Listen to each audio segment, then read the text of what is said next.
I'm Natasha Blanchet-Cohen. For me, a central pillar of our humanity comes from connecting, engaging, and partnering with young people.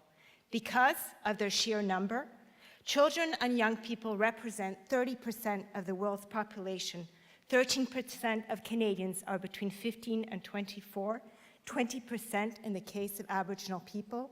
Our childhood experiences are enduring in unique ways, and young people are at the front lines as victims and protagonists of the collective challenges we face in the 21st century, whether it be climate change, the growing disparity between the rich and the poor, or the environmental abuse inflicted on our planet to meet our consumption lifestyles. Indeed, my past 20 years of work in the area of children's rights have shown me the potential to create humanity. Perhaps part of the 1% genetic makeup that distinguishes us from chimpanzees is that our journeys on this planet are malleable. What we become, whether we take this path or that path, will depend on a combination of our capabilities and opportunities. Imagine these young people as balloons. This is Fred. Looks deflated and shriveled. He does not feel he belongs. At school, he is quiet, discriminated against for his cultural heritage. He walks around the city looking down at the pavement with his hoodie covering his eyes, iPod full blast, feeling bored and lonely, unsure if he will show up to class or surf the net from his couch. This is Shauna. Also 15, she is enthusiastic, confident, engaged, well supported by her family, her school, busy with volunteering and homework. She's happy. She's got a great group of friends, family who believe in her. She eagerly plans for her post-secondary education. Both human beings who share the same planet, eat food from the same grocery stores, hang out at the same parks. But Fred is not growing up in an atmosphere of happiness, love, and understanding as is his right stated under the UN Convention on the Rights of the Child.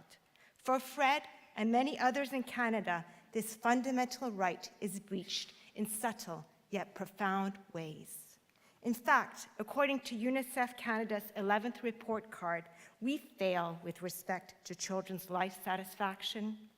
Canadian young people's assessment of their relationship with their parents and peers ranks 24th out of 28 industrialized countries. We are a nation stuck in the middle with regard to children's well-being.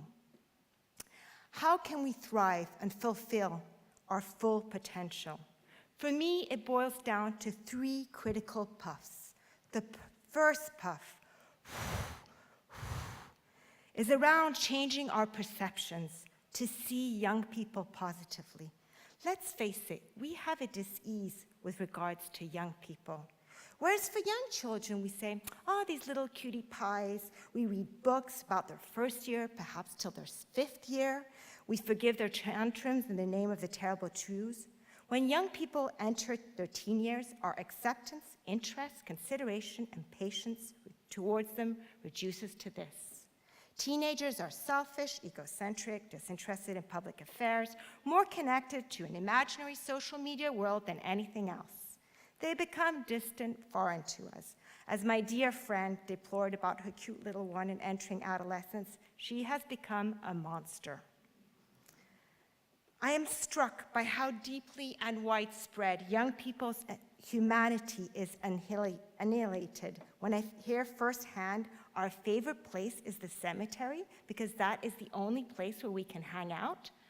Or another tells me my best day at school was when my teacher actually called me by my name in the hallway. Or a 14-year-old girl explains to me that she went onto the street to sell herself because that was the only place where she felt she belonged. But then, when she went to try to exit the sex trade and go back to school, her school nurse only asked her to test for HIV/AIDS. Hello, are we listening? The second deals with young people's right to participate. Part of being human is that we constantly respond to our environment, actively make decisions based on our assumptions and our opportunities. An intrinsic feature yet obliterated in the case of young people. If we recognize young people's right to participate, we would know that services and programs based on universal straitjacket models do not meet children's best interests. They do not want to fit in a little box. They want to be part of creating that box and perhaps something entirely different. Embracing young people's participation is about Fred's teacher engaging with him, tuning into what is going on in his life, involving him in finding solutions so that he prefers going to school than sitting on his couch. Perhaps an assignment that allows him to talk about his cultural traditions would motivate him to do his French assignment. Contributing and connecting makes him feel meaningful, giving him a sense of accomplishment, of self-worth. The third puff, that which will solidify our human family, is to partner with youth. We can create one-off, singular opportunities to hear young people's voices, create youth councils, all good, but limited. Reaching every young person requires a much more generalized approach. This may seem difficult, like the 3 big puffs of helium are going to require a fundamental shift in our society. Well, perhaps, but the good news is that amazingly simple, creative solutions emerge when we work together. I've seen so many ahas. Whether it be when Park and Recreation Department engages a group of skateboarders in redesigning a skateboard park, school staff overwhelmed by mental health challenges involves their own students in finding solutions, not as clients, but as partners. A youth peer-to-peer approach is applied to prevent gang violence or to support the healing journey of war-affected refugee children.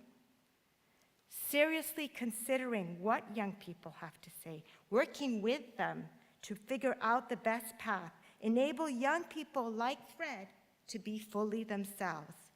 Being human takes on its full meaning when we tap into young people's capacity as actors and shapers of our humanity.